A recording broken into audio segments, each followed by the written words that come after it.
महाराष्ट्र का सियासी मामला अदालत उज़्मा की दहलीज पर पहुंच चुका है। हुकूमत साजी के मामले पर सुप्रीम कोर्ट में समाअत जारी है। अर्जी में हुकूमत साजी को गैर आईनी करार देने की कोर्ट से गुजारिश की गई है। वहीं शिवसेना, एनसीपी और कांग्रेस इत्तेहाद यानी महाविकास अघाड़ी को हुकूमत बनाने के लिए मदऊ किए जाने का मुतालबा किया गया है। वादे है कि कल सुबह 8 बजे देवेंद्र फडणवीस ने वजीर आला और अजीत पवार ने नायब वजीर आला के तौर पर हलफ लिया था, जिसके बाद से महाराष्ट्र में हंगामा मच गया था।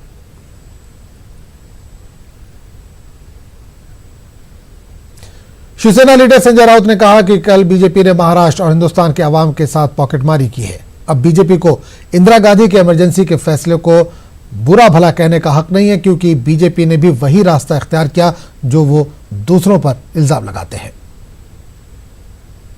महाराष्ट्र के इतिहास में,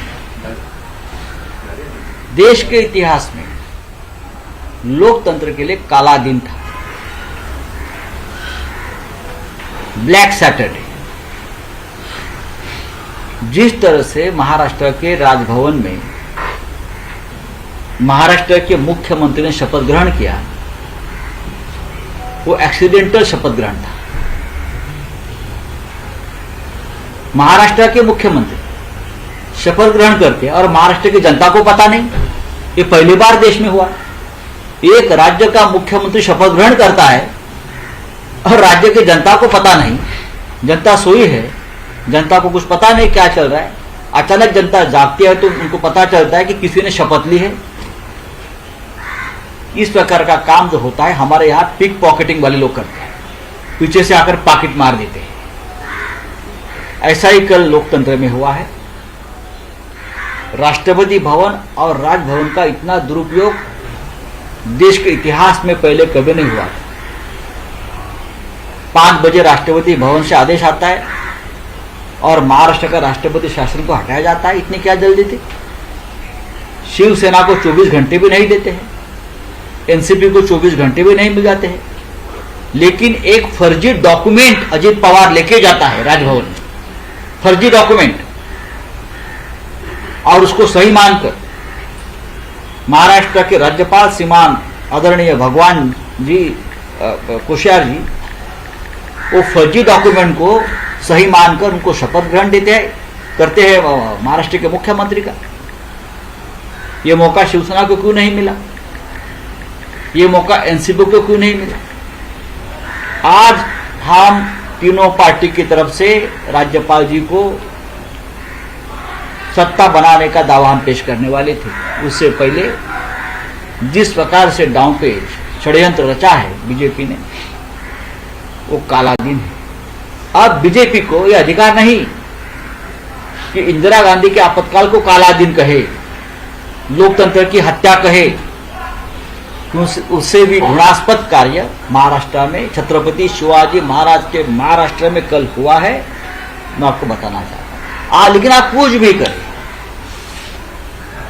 हमारे पास बहुमत है। अगर राज्यपाल आज भी कहे, अभी कहे 10 मिनट में, तो बहुमत का आंकड़ा लेकर विधायकों के साथ राज्यपाल जी के सामने हम बहुमत का परेड कर सकते हैं, अभी कर सकते हैं। उस पूरे मामले पर बात करने के लिए हम सीधे रुक करेंगे दिल्ली का, जहां हमारे नुमाइंदे शंकर आनंद इस वक्त सीधे तौर पर जुड़े। शंकर, महाराष्ट्र का हंगामा इस वक्त दिल्ली में, सबकी नजर सुप्रीम कोर्ट पर टिकी हुई है, बहस जारी है, क्या कुछ निकल कर आ पा रहा वहां से?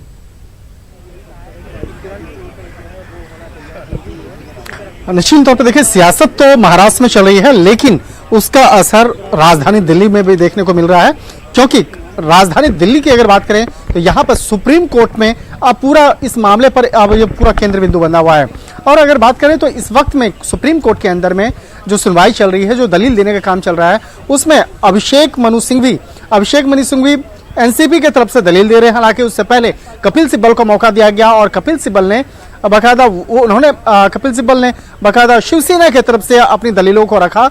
उसके बाद अब अभिषेक मनु सिंघवी अब अपनी दलील दे रहे हैं और इसके बाद जो कांग्रेस की तरफ से बकायदा देवदत्त कामत है वो कोर्ट में अपील करेंगे। और अगर बात करें जिस तरह से अगर मामला है, ये मामला काफी गंभीर मसला है। जिस तरह से इन्होंने एक आरोप लगाया कि यहाँ पर राज्यपाल के द्वारा जो फैसला लिया गया वो फैसला असंवैधानिक था और ये वो गलत तरीके से वो फैसला लिया गया। इस मामले पर अब सुप्रीम कोर्ट जिस तरह से सुनवाई कर रही है, तो अब ये तमाम सभी पक्षों को एक उचित वक्त देगी अपनी दलील रखने के लिए। उसके बाद सरकार के तरफ से, बाकायदा केंद्र सरकार के तरफ से और इसके साथ ही जो महाराष्ट्र सरकार है उसके तरफ से जो एडवोकेट हैं वो अपनी दलील देंगे। और यहाँ पर जो बाकायदा अगर बात करें तो सिंघवी ने कहा कि अजीत पवार ने जो समर्थन पत्र दिया है वो गैर कानूनी है। इसके साथ ही सिंघवी, अभिषेक मनु सिंघवी ने यह भी कहा कि कल 3:30 बजे तक अजीत पवार को हटा दिया गया। तो लोकतंत्र जी बोलिए शंकर।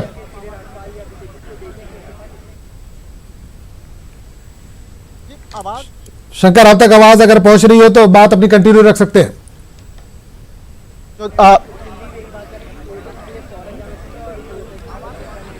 तो जिस तरह से कोर्ट की अगर बात करें तो कोर्ट में अभी अभिषेक मनु सिंघवी जो है वो दलील रख रहे हैं और तमाम दलीलों की जो प्रक्रिया है वो तकरीबन 1.5 से 2 घंटा और चल सकता है। उसके बाद लंच के बाद भी इस मामले में जो दलील देने की प्रक्रिया है वो सुनी जाएगी। तो यहाँ पर 3 पक्ष जो हैं, 3 पक्ष की बात करें, कांग्रेस की तरफ से, एनसीपी की तरफ से, शिवसेना की तरफ से, तीनों पक्ष के द्वारा इस मामले में दलीलें दी जाएंगी। उसके बाद केंद्र सरकार के जो एडवोकेट हैं वो अपना पक्ष रखेंगे, महाराष्ट्र सरकार के तरफ से जो वकील हैं वो अपना पक्ष रखेंगे।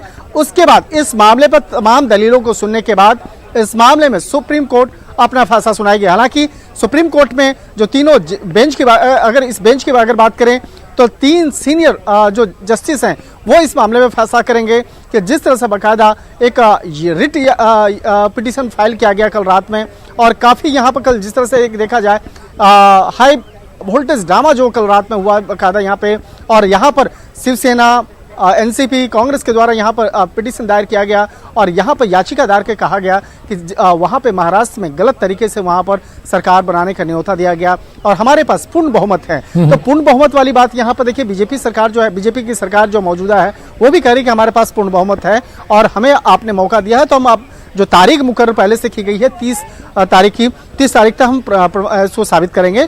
लेकिन अगर कोर्ट के इतिहास को अगर देखा जाए तो हो सकता है कि इस मामले में 24 से 48 घंटे का वक्त दिया जा सकता है।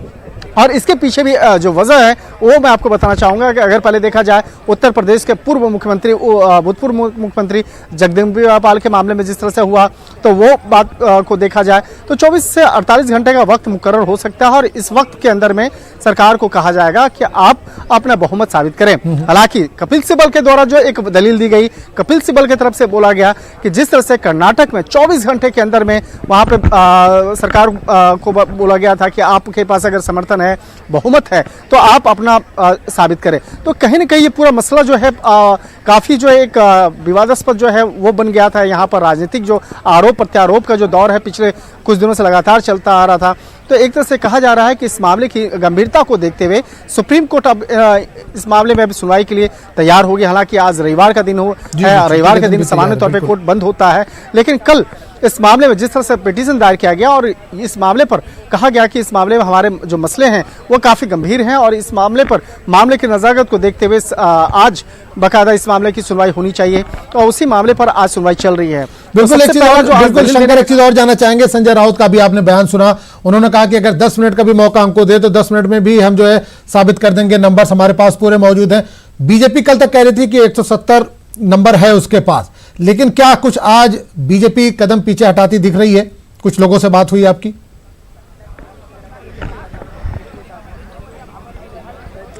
देखिए, महाराष्ट्र के कुछ कई नेताओं से हमारी बातचीत हुई। हालांकि वो किस पार्टी से हैं वो बोलना अभी फिलहाल उचित नहीं होगा क्योंकि कोर्ट में मामला सुनवाई चल रही है।